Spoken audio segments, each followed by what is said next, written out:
सो इनका military comparison क्या है इज़राइल और ईरान का, किसके पास कितनी पावर है, कितनी मिलिट्री कैपेबिलिटी है, कितनी डिफेंस कैपेबिलिटी है, इस वीडियो में जानेंगे। ईरान की कोई औकात भी है कि वो इज़राइल से कुछ पंगे ले सके, या फालतू में ऐसे ही जस्ट एक टेस्ट कर रहा है।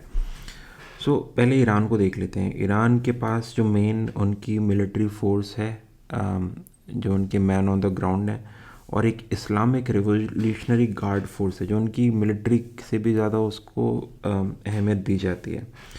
जो IRGC है, Islamic revolutionary guard force Iran की, उसमें 8 लाख मैन हैं, and it is an army of only man, खाली मैन है, औरतों को तो वो देते ही नहीं है। इसके अलावा ईरानियन जो फ्लीट है उसमें 350 जो उनकी एयरफोर्स है वो कुछ भी एकदम वाहियात घटिया क्वालिटी की एयरफोर्स है।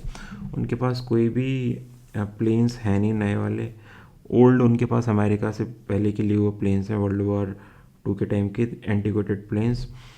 सो बेसिकली कोई भी जेट और कोई भी एडवांस्ड एयर फाइटर प्लेन्स उनके पास नहीं है। उन्होंने जो मेन अपनी ईरानियंस ने जो मेन डेवलपमेंट की है वो करी है उन्होंने डिफेंस और मिसाइल टेक्नोलॉजी में। तो मिसाइल्स उन्होंने बहुत सारी बना रखी हैं। उनके पास मोर देन 3000 मिसाइल्स हैं, बैलिस्टिक मिसाइल्स, जो कि टेल अवीव तक डायरेक्ट अटैक कर सकते हैं, राइट। सो उनकी उतनी रेंज है।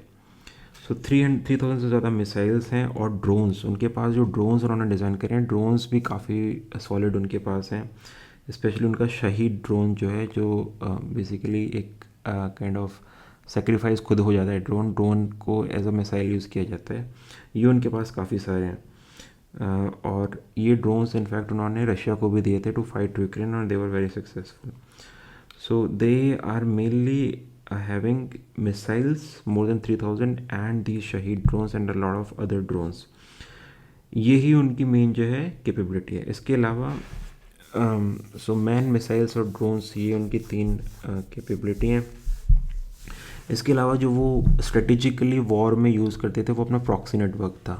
तो इससे पहले हमने देखा था कि कैसे जब इज़राइल और हमास की लड़ाई हो रही थी तो Hamas was a proxy of Iran. ये बात बार बार बाहर आ रही थी। लाइकवाइज येमन में जो हौतीज़ हैं वो ईरान के प्रॉक्सीज़ हैं। So and also Hezbollahs in Lebanon में भी इनके प्रॉक्सीज हैं। तो ये तीनों प्रॉक्सीज मिलके along with Iran are a threat to Israel.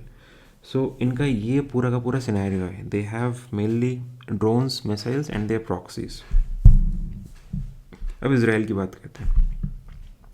तो इज़राइल एक बहुत छोटा देश है, बट उनकी मिलिट्री और डिफेंस स्ट्रैटेजी एंड कैपेबिलिटी बहुत बहुत हाई लेवल की, बहुत एडवांस्ड है। इनफैक्ट कई महीनों में इवन बेटर देन अमेरिका है। तो उनकी स्मॉलर मिलिट्री है। They have only 1,70,000 men active troops, right, but they are highly trained and they are highly trained on multiple battles. बहुत सारी लड़ाइयाँ वो कर चुके हैं, and they are like killing machines, highly weaponized with the modern state of the art systems. And उनके पास more then 400,000 ज़्यादा, मतलब 1,70,000 तो एक्टिव ट्रूप्स हैं, और 4 लाख से ज़्यादा उनके सिविलियंस हैं जो who are trained to be troops anytime and they are ready to come for their country's defense anytime, more than 400,000। so they are a war ready country all the time। ये सबसे बड़ी उनकी capability है। इसके अलावा उनकी अगर defence technology की बात करें, they have the most advance defence tech systems in the world.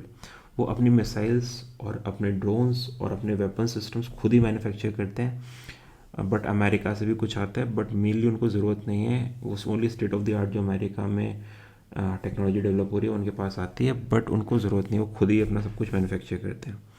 उनकी जो एयरफेस फोर्स है बहुत ही ज़्यादा ज़बरदस्त तरीके से ताकतवर है। उनके पास इसराइल के पास more than 600 5th generation planes हैं, including F-35। F-35 the most advanced planes from the US। India को $1 बिलियन देने के बाद भी F-35 सेल नहीं किया जाएगा। उसकी इतनी इंपॉर्टेंस है, इतनी सोफिस्टिकेटेड और एडवांस पीस ऑफ मशीनरी है वो। बट इसराइल के पास वो उनकी फ्लीट में है। सो टोटल उनके पास 600 हैं, उसमें से सिग्निफिकेंट नंबर है F-35 ऑफ US। तो बेसिकली उन्होंने F-35 का यूज़ किया था ईरान को उड़ाने के लिए, अभी जो उनके न्यूक्लियर साइट्स पर अटैक हुए थे। इसके अलावा they have multiple fire systems, उनके पास they have multiple missiles, different long and short range missiles, and they are also a nuclear country, so they have more than 65 nuclear arsenal bombs. And not to mention they have the state of the art Iron Dome. Iron Dome उनका it was the best capable defense system, air defense system in the world, Iron Dome. So उन्होंने सारी missiles almost intercept कर ली 90 से ज़्यादा Iran की with the iron dome. Although एक दो छूट जाती हैं बट वो तो एनीवेज हो गई किसी भी सिस्टम के साथ अगर 3000 मिसाइल्स दागी जाएंगे. बट वो जो मिसाइल्स यूज़ करते हैं ताइमुर मिसाइल्स यूज़ करते हैं आयरन डोम में, जो कि एक टारगेट पे 2 मिसाइल्स छोड़ जाती हैं to ensure that the incoming missile is decimated. और वो इसके लिए बहुत ही हाई लेवल का रडार सिस्टम यूज़ करते हैं. So iron dome is state of the art. It's like almost like a cult in the air defence systems. कोई उसके S-400 वगैरह जो इंडिया के पास हैं बहुत ही then nothing compare to Iron Dome. इसके अलावा जो उनका सबसे बड़ा स्ट्रेटेजिक एसेट है, जैसे ईरान के पास प्रॉक्सीज हैं, ऐसे यूएस की हेल्प के लिए हमेशा यूएस खड़ा हुआ है. और US is the biggest super power of the world. So अभी इस लड़ाई में ऑलरेडी जो लड़ाई चल रही है ईरान के साथ, यूएस का aircraft carrier Nimitz is already in the region lying next to Israel to support Israel with more than 5,000 personnel and over 60 warplanes. 60 planes are on the standby of the US. US के Israel में 19 इस reason में पूरे 19 military bases हैं. So they are always there with the military bases and on ground support to support Israel. US का aircraft carrier USS Carl Vinson भी Arabian Sea में है, which is again supporting Israel. And उनका जो guided missile cruiser है, they are also there. Princeton, USS Princeton along with 3 destroyers, USS Milius, USS Terrett and USS Wayne Air. So ये सारी capabilities US के through Israel के पास है. So अगर लड़ाई होगी तो there is no way Iran can escape. And in fact अगर ईरान कंटिन्यू करता है, सीज़ फायर डिक्लेयर नहीं करता, तो जो इसराइल है that they will be successful for a regime change in Iran. So Iran की तो लगने वाली है if they don't back down fast enough. Now considering all this, complete mismatch है.